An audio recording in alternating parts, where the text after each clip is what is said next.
நாம் தமிழர் ஆட்சி செயற்பாட்டு வரைவு 2026. ஒரு பசியும் ஓவா பிணியும் சிறுபகையும் சேராது இயல்பது நாடு. தமிழ்முறை 734.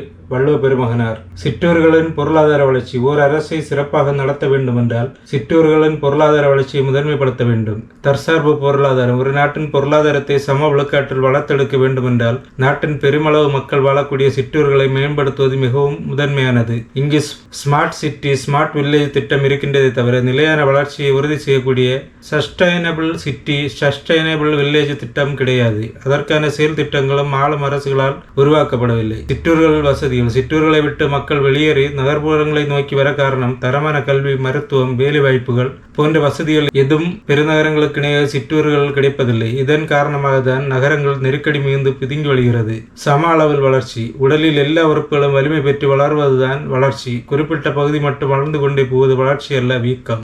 இதேபோல நகர்ப்புற வளர்ச்சியை மட்டுமே தற்பொழுதுள்ள பொருளாதார கொள்கை முதன்மைப்படுத்துகிறது. அதை நாம் தமிழர் அரசு ஏற்கவில்லை. சிற்றூர்களின் பொருளாதார வளர்ச்சியும் நகர்ப்புற பொருளாதார வளர்ச்சியும் சம அளவில் வளர்த்தெடுக்கப்படாமல் நாட்டின் பொருளாதார வளர்ச்சியை சீரமைக்க முடியாது. சிற்றூர்களை நோக்கி மக்கள் சிற்றூர்களிலிருந்து நகரங்களுக்கு செல்வதன் மூலம் சிற்றூர் மக்களுக்கு உரிய கலை, பண்பாடு உள்ளிட்ட அவர்களது வாழ்வியல் முறை சிதைந்து அழியும். அதனால் பண்பாட்டு பெருமைகளை மீட்டெடுக்கவும் மரபுசார் வேளாண்மையை பாதுகாத்திடவும் மக்களுக்கு அவர்களது வாழ்விடங்களிலேயே அனைத்து வசதிகளையும் அமைத்துக் கொடுக்க வேண்டியது தலையாய கடமையாகிறது. அதனால் சிற்றூர் மக்களுக்கு அவர்களின் வாழ்விடத்திற்கு அருகிலேயே தரமான கல்வியையும், மருத்துவத்தையும், வேலை வாய்ப்பையும், வாழ்வாதாரத்தையும் நாம் தமிழர் அரசு உறுதி செய்யும். வேலை வாய்ப்பு. சிற்றூர்கள் பொருளாதாரத்தில் பெரும்பங்கான வேளாண்மை, ஆடு மாடு வளர்த்தல், மீன் வளர்த்தல், கோழி வளர்த்தல், பட்டுப்பூச்சி வளர்த்தல், தேனீக்கள் வளர்த்தல், பாய் பின்னுதல், கட்டல் பின்னுதல், கூடை முடைதல், நெசவு செய்தல் உள்ளிட்ட அனைத்தையும் நிறுவனமயமாக்கி அரசு பணியாக நாம் தமிழர் அரசு அறிவிக்கும். அதற்கு சான்றாக தமிழ்நாட்டில் பல பகுதிகளில் தென்னை பெருமளவில் வளர்க்கப்படுகிறது. அவற்றின் மூலம் அந்தந்த பகுதிகள் தொழிற்சாலைகளை நிறுவி தேங்காய் எண்ணெய் எடுப்பது,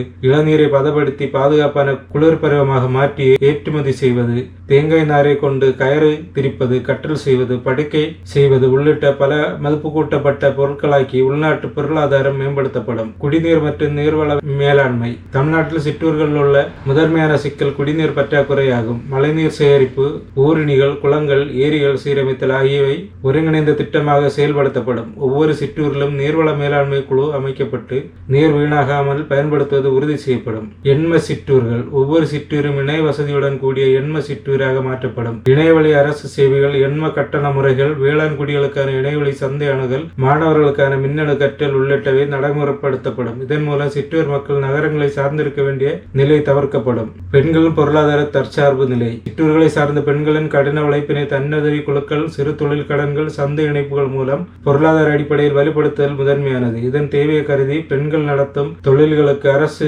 நேரடி கொள்முதல் முறை உருவாக்கப்படும். இளைஞர் திறன் மேம்பாடு மற்றும் தொழிற்பயிற்சி. சிற்றூர்களில் உள்ள இளைஞர்களுக்கு தொழில்நுட்ப பயிற்சி, ITI ஸ்கில் சென்டர்ஸ், புதிய தொழில்கள், ஸ்டார்ட் அப் தொடங்குவதற்கான பயிற்சியும் அறிவுரைகளும் வழங்கப்படும். இதனால் வேலை தேடி நகரங்களை நோக்கி செல்லும் நிலை கட்டுப்படுத்தப்படும். வேளாண்மையுடன் இணைந்த மதிப்பு கூட்டல். வேளாண்மை என்பது விளைச்சலுடன் நிற்காமல் அதனை பதப்படுத்துதல், பொதியிடுதல், நேரடியாக சந்தைப்படுத்தல் போன்றவற்றை செய்தால் வேளாண் குடிகள் வருமானம் பன்மடங்கு உயரும். அதை உறுதி செய்யும் வகையில் அனைத்து சிற்றூர்களும் வேளாண் செயலாக்க மையங்கள் அமைக்கப்படும். சிற்றூர் தொழில்கள். மண்பானை செய்வது, தச்சு வேலை செய்வது போன்ற மரபுசார் தொழில்கள் நிறுவனமயமாக்கப்பட்டு தொழிற்சாலைகள் தொடங்கப்படும். அந்தந்த தொழில்கள் தொடர்பான மாதிரி புத்தகங்கள் கொள்முதலாளர்களுக்கு வழங்கப்பட்டு ஒப்பந்தத்தின் அடிப்படையில் அவர்களின் விருப்பத்திற்கேற்றவாறு பொருட்கள் உருவாக்கி தரப்படும். நெசவு ஒரு குறிப்பிட்ட சமூகம் செய்யும் வேலை என்பதை மாற்றி அதனை விரிவுபடுத்தி நெசவு சோலை தொடங்கப்படும். அனைத்து மக்களுக்கும் பயிற்சியும் தேவைப்படும் மூலப்பொருட்கள் வழங்கி நெசவு தொழில் வளர்க்கப்படும். அப்பொருட்களை அரசை சந்தைப்படுத்தும். இவ்வாறு மக்களின் வாழ்விடங்களிலேயே